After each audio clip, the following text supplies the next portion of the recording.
حاضرین، اور ایک واقعہ ذکر کیا جاتا ہے۔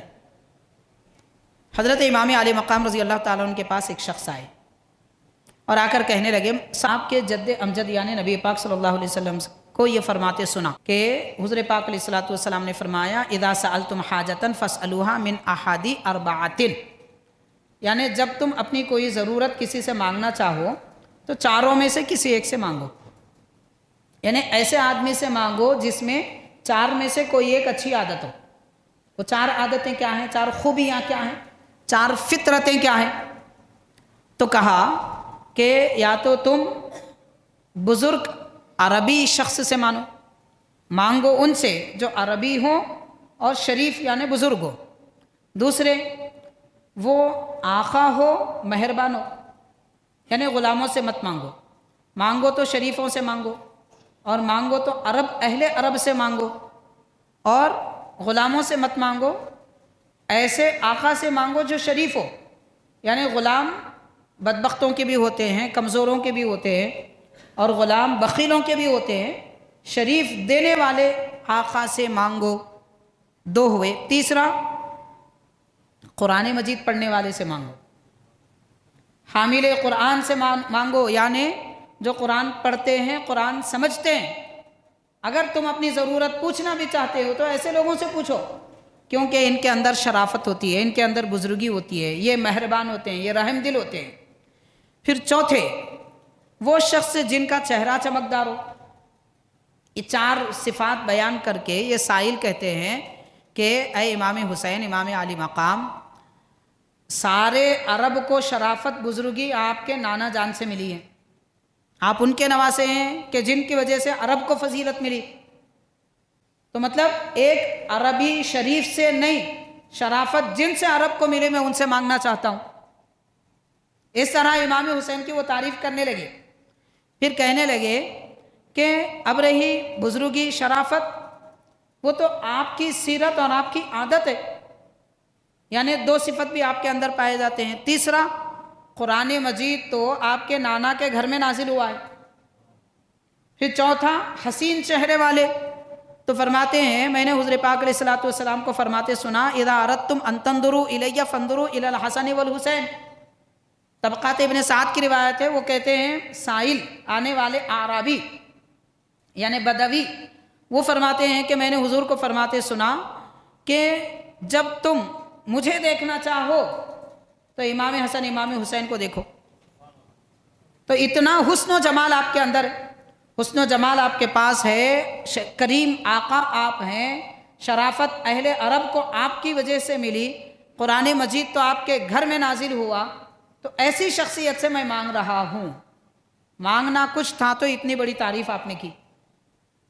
تو حاضرین، امام حسین رضی اللہ تعالیٰ عنہ اس کی بات سن کر مسکراتے ہیں، اور اس کے بعد ارشاد فرماتے ہیں، یہ سب تو ٹھیک ہے، پہلے یہ بتاؤ تمہاری حاجت کیا ہے، کیا ضرورت ہے تمہاری؟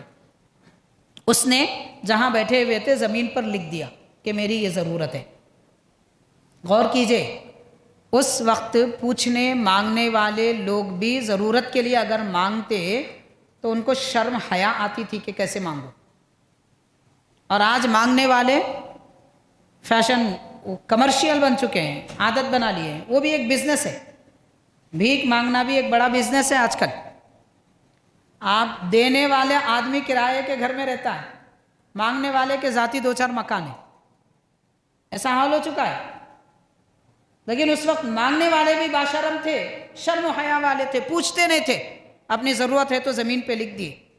تو امام حسین رضی اللہ تعالیٰ نے بھی علم کی باتیں کی تھی، پیارے نبی کی حدیث سنائی تھی، تو آپ بھی نبی پاک علیہ السلام کے تعلیم سے کچھ سوال فرماتے ہیں۔ ارشاد فرماتے ہیں کہ میں تجھ سے 3 سوال کروں گا، اگر تو ایک کا جواب دیا تو میرے پاس جتنے پیسے ہیں اس میں سے 3 حصے کر کے 1 حصہ دوں گا، 2 کا جواب دیا تو 2 حصے دوں گا، 3 جواب دے تو سارا پیسہ تیرا، جتنے بھی اب اس وقت میرے پاس ہے۔ اس وقت آپ کے پاس تھیلیوں میں بھرے ہوئے سونے کے سکے دینار تھے، تھیلیوں میں بھرے ہوئے دینار تھے۔ تو حضرت امام علی مقام نے فرمایا کہ میں تجھے 3 سوال کروں گا۔ کیا پتا چلا کہ سائل آنے والے نے بھی علم کی بات کی تھی، تو آپ بھی اس کے ساتھ علم کی بات کر رہے ہیں۔ پتہ چلا اہل بیت کا گھرانہ وہ گھرانہ ہے، امام عالی مقام وہ امام ہیں کہ ان کے پاس علم پرورش پاتا ہے، وہ پسند کرتے ہیں کہ علم سیکھیں، علم سکھائیں، علم کی بات کریں، پوچھیں تو بھی علم سے، دیں تو بھی علم سے۔ اب آپ غور کریں آج کون علم جاننے والوں کو دیتا ہے؟ نظر انداز کر کے چلے جاتے ہیں۔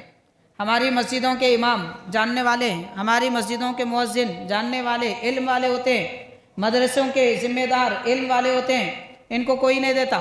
رمضان میں زکوٰۃ دیتے، بس سال بھر پھر پوچھنا نہیں، نہ مدرسے کو پوچھنا نہیں، امام صاحب کو، نہ مؤذن صاحب کو۔ کیوں؟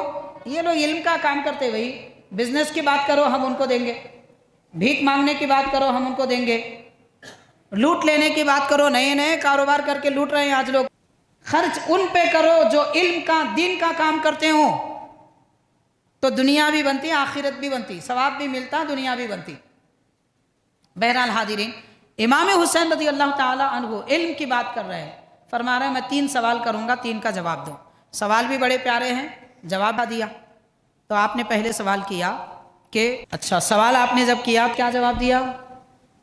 کہا کہ حضرت آپ سوال کیجئے، لا حول ولا قوت الا باللہ، یعنی میری ظاہری باطنی طاقت اور قوت اللہ کی مدد سے، میں کیا اپنے سے جواب دے سکوں گا، اللہ مدد فرمائے تو جواب دوں گا۔ کتنا سلیقہ، کتنا سبق سکھایا جا رہا ہے، یہ گفتگو کا انداز ہوتا ہے، بات کرنے کا سلیقہ ہوتا ہے، ہر حال میں بندہ اللہ کے حوالے ہو۔ میں جانتا ہوں میرے پاس دولت ہے، میں مالدار ہوں، میرے پاس قوت ہے، میں کرسی رکھتا ہوں، میں جو چاہے کر سکتا ہوں، یہ پسندیدہ نہیں ہے نہ اللہ کو نہ اللہ کے رسول کو۔ تو وہ کہہ رہے ہیں کہ آپ فرمائیے، اللہ کی مدد سے کچھ کہنے کی کوشش کروں گا۔ تو امام عالی مقام نے پہلے سوال کیا، ما نجات العبد من الہلکہ، کہ آدمی ہلاکت سے کیسے بچ سکتا ہے، اس پر جو بھی ہلاکت آتی ہے، نقصان، ہلاکت، جان کی ہلاکت، مال کی ہلاکت، صحت کی ہلاکت، یہ تمام ہلاکتوں سے آدمی کیسے بچے؟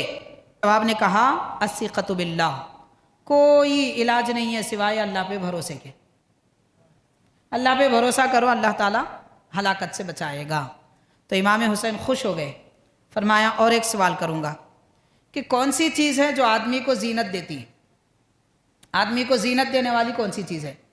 مطلب ہم کیا سمجھتے ہیں، اچھا لباس پہنے تو زینت ہے، اچھی چپل پہن لیے تو زینت ہے، چہرے پر میک اپ کر لیے تو زینت ہے۔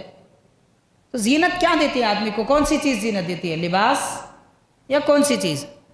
تو اس آدمی نے کہا کہ علم معہ حلم، کسی کے پاس علم ہے، علم کے ساتھ برداشت کی طاقت بھی ہے، تو یہ آدمی کے لیے زینت ہے۔ مطلب کیا ہے؟ علم رکھتا ہے مگر برداشت کی طاقت بھی رکھتا ہے۔ اس کے معنی مطلب بہت سارے ہیں، میں 1-2 باتیں عرض کروں گا۔ مثال کے طور پر جیسے حضرت علی رضی اللہ تعالیٰ عنہ، آپ کو معلوم ہے کہ ابن ملجم آپ کو شہید کرے گا، مگر ابن ملجم آپ کا خادم بن کے ساتھ پھرتا تھا۔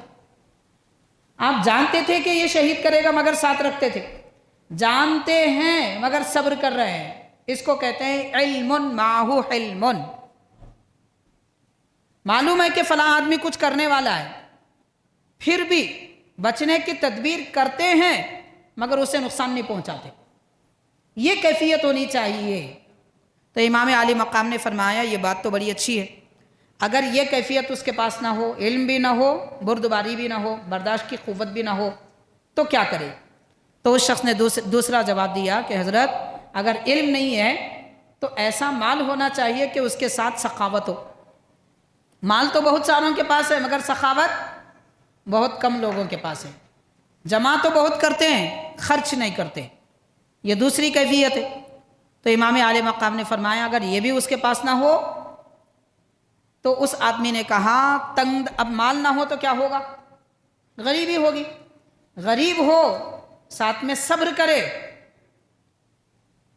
ہم نے اس سے پہلے تقریباً 4 جمعہ پہلے غربت کے بارے میں پورا مکمل عنوان پہ گفتگو کی تھی۔ غربت کتنی پسندیدہ ہے، آج کل لوگ مالداری کو پسند کر رہے ہیں، مالداری پسندیدہ نہیں ہے، غربت پسندیدہ ہے۔ دولت نعمت، اچھی بڑی نعمت نہیں ہے، غربت بڑی نعمت ہے۔